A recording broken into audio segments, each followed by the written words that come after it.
Hey YouTube, so I wanted to make another political video. I just got done filming one, but I just wanted to get some of these ideas off my chest and out to the world. So this video is going to be titled, "Is Bernie Sanders Ned Stark?" That's probably why you clicked on it. And I was just having a discussion with my brother, and I really feel that that's an apt comparison. I was wondering to myself, what are the reasons for supporting Hillary over Bernie? I'm a Bernie supporter. I'm going to throw that out there right now. Um, but what are the legitimate reasons to support Hillary over Bernie? And one reason is she has drank the Kool-Aid. She is part of the corruption. She gets it. She understands, Israel's goal is to, destabilize the neighboring Middle Eastern countries so that they can continue gathering power and increase their territory and feel secure. Right? If you have powerful local nations that are equivalent to you, you don't have as big of peer pressure and control over them. If you have a bunch of weaklings around you, you have way more control over what happens and all that stuff. So they have to continually press certain propaganda and a certain message. And Hillary understands that dynamic. It's an unjust dynamic, but Hillary gets it, And then there's lots of other nuanced, corrupt, crazy things going on in the world. Many things that I don't understand and don't know about who we're actually supporting and who we're not supporting. But she gets it. She gets the political backstretching of, helping the wealthy and in return getting kickbacks and keeping the status quo. That's a system we understand. It's not a good system. It's not healthy. It screws a lot of people over. It does mean death of innocence and a lot of wrongdoing. But she understands the corruption. And so it kind of boiled down to me. Do I want a noble person in office that's going to be like, you know what, Israel, what you're doing in Gaza is wrong. It's empiring. It's, it's like some sort of like manifest destiny 2.0. Israel imperialism, however you want to look at it, right? And be like, you got to stop that, right? Do we want that guy that's going to fight for the noble cause, right? And he's going to do that in every situation. And we all know what happens when you do that, though. Like, corrupt people don't just want to lose all their power. And guess what they got?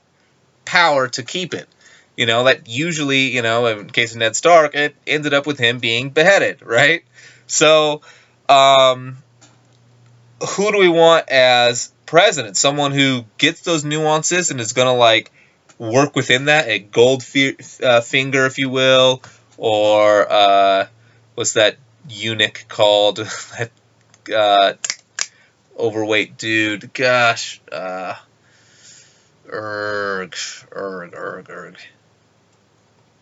Yeah, it'll come to me after I'm done with this video. So, do we want him being president? Someone who's going to understand? Do we want a Cersei Lannister president, basically? Is that who we would want?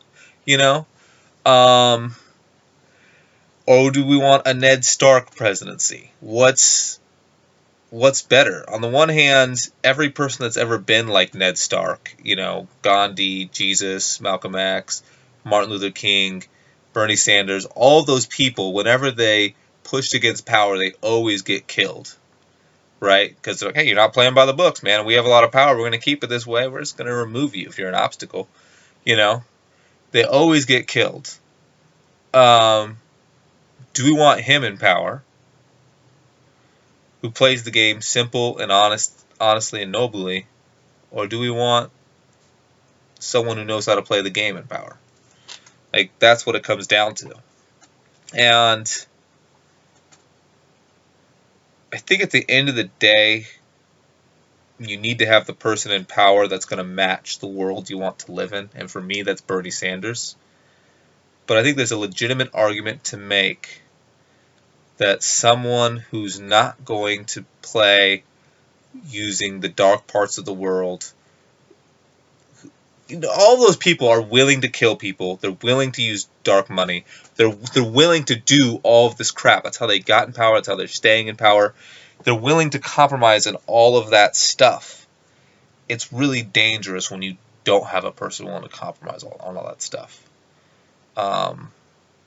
When your boss is the only person not drinking the Kool-Aid. It's a scary situation.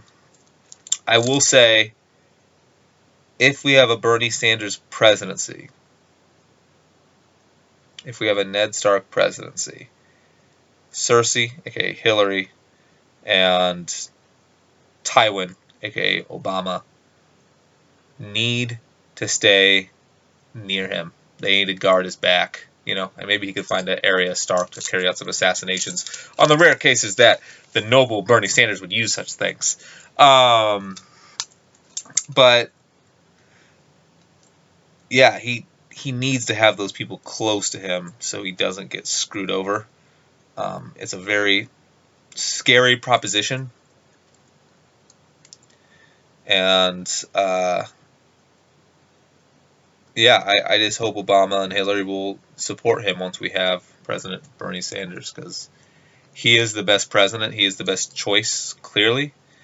He just needs to have people willing to move out the way and humble themselves for the good of humanity, so that, one day Carl Sagan's cosmos can become a reality.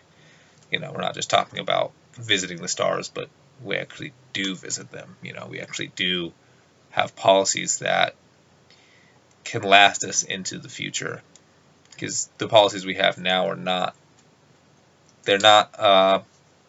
They're like a non-renewable energy, right? They're not lasting, and that's a big problem we have. So one day we have to get to Ned Stark status, but until then, it's a question who's best steering the ship until we get there. And will we ever get there unless we put those people in office? We might not ever get there. We might just crash and burn. And maybe that's why every major economy, every major empire always collapses, is because of the same human greed at play each and every time. Rome wasn't built in a day, and Rome didn't fall in a day.